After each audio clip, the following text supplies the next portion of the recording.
Hari ini pembahasan kita tentang perewangan, khodam, dan endang.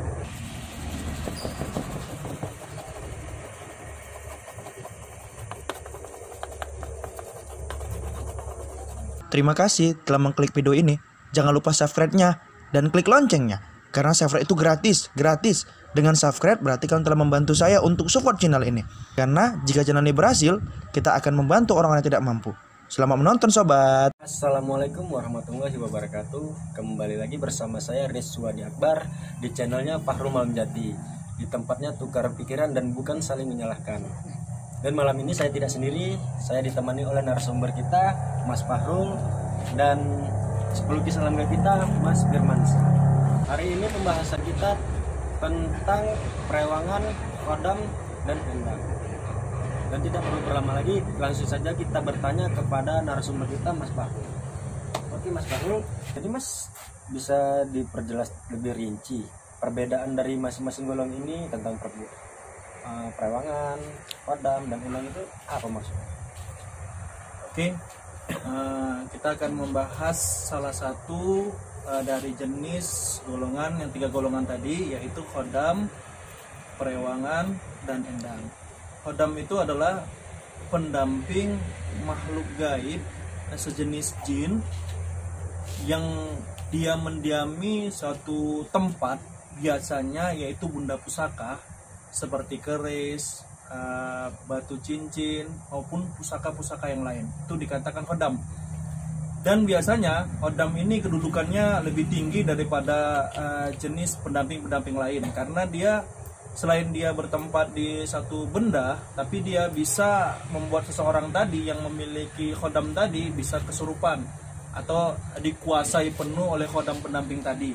Sehingga orang tadi yang mempunyai khodam pendamping biasanya dia itu dapat melalui keturunan dari leluhurnya itu mempunyai khodam, atau dikatakan kalau bahasa Melayunya itu puaka.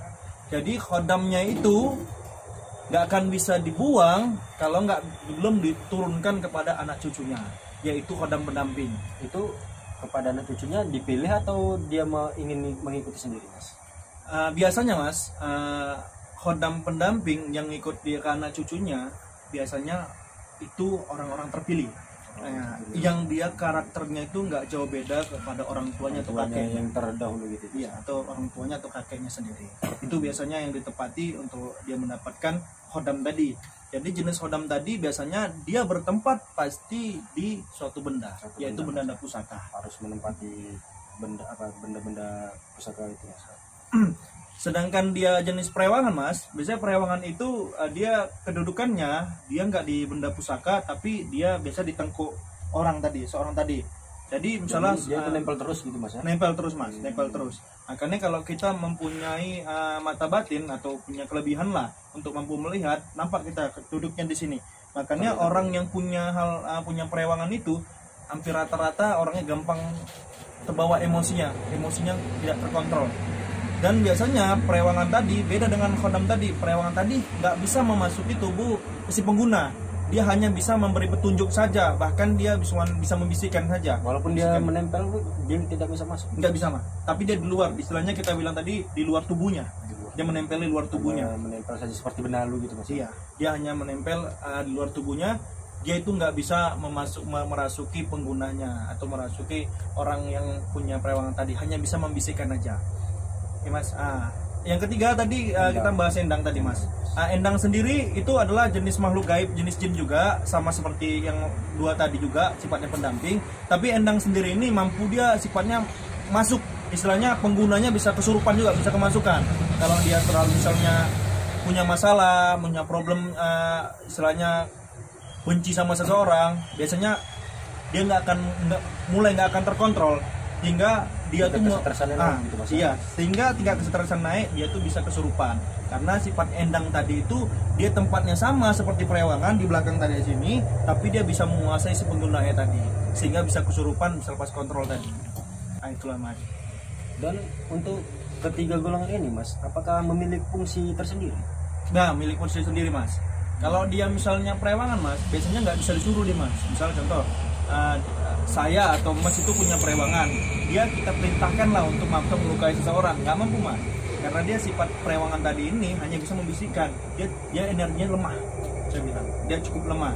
Sedangkan dia khodam atau dia endang itu mampu kita suruh Mas, apalagi yang sifatnya itu khodam, karena khodam ini hampir rata-rata dia pasti kita kasih makan. Oh, dipelihara gitu Iya, Mas, ya? kasih makan. Contoh gini, benda pusaka tadi dikasih minyak wangi atau dimandikan dengan bunga. Dirawat gitu lah, Nah, Mas, ya? sehingga namanya benda-benda pusaka yang sifatnya dia tuh kita kasih sajen lah, kita bilang itu, kita mandikan seperti itu atau kita istimewakan, dia itu mampu melukai orang yang nyakiti kita.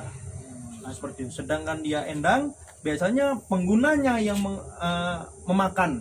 Contoh, dia makan bunga atau dia suka menjilat minyak duyung ya Mas, kita bilang itu minyak duyung ya, apa nih bisa dipakai itu, dia bisa jilat seperti jilat itu, atau bunga-bunga kantil dimakan dia. Sedangkan perewangan dia nggak seperti itu Mas, nggak. Jadi Mas, untuk ketiga golongan ini apakah memiliki efek samping atau akibat gitu Mas? Dampaknya dari, dampak dari si pemakai atau si apa namanya pengguna tadi. Nah, Oke, berbeda Mas. Memang masing-masing sila punya dampaknya berbeda.